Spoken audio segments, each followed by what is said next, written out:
Comme il y a 7 ans, Donald Trump a une fois encore signé le retrait des États-Unis de l'accord de Paris.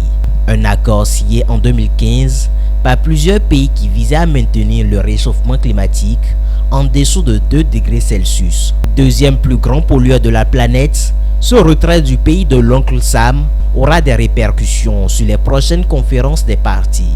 Premier impact, si les États-Unis se retirent de l'accord de Paris, pas évident qu'on ait cette contribution financière des États-Unis qui s'élève déjà quand même à 20% du budget de fonctionnement du secrétariat des Nations Unies pour le climat.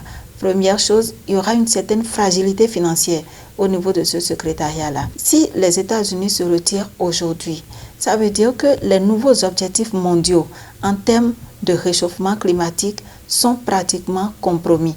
Parce qu'après la Chine, qui est le premier pollueur au monde, ce sont les États-Unis qui viennent en deuxième position.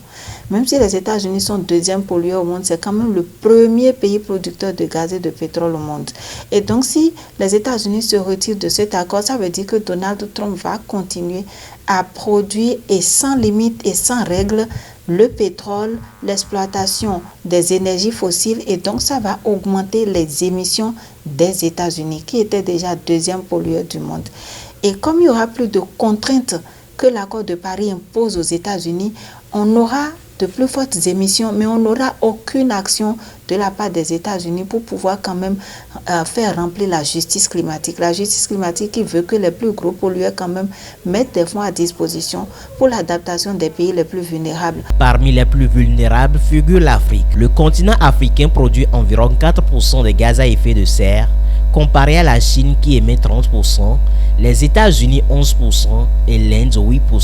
En signant son retrait de l'accord, les États-Unis se détournent donc de la justice climatique, mettant en difficulté les différentes actions sur le continent pour réduire un tant soit peu les effets du réchauffement planétaire. Le continent africain était déjà le continent qui fait le plus les frais du réchauffement climatique, et c'est le continent qui n'arrive pas à capter les financements pour faire face au réchauffement climatique. Sur le flux financier climatique international, l'Afrique n'arrive à capter que 3% des fonds disponibles. Et quand vous observez un peu la position des Africains à toutes ces COP, c'est toujours donner plus et faites justice sur ce plan-là.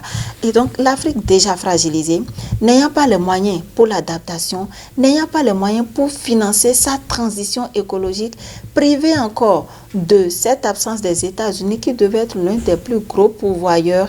Imaginez ce que ça peut avoir.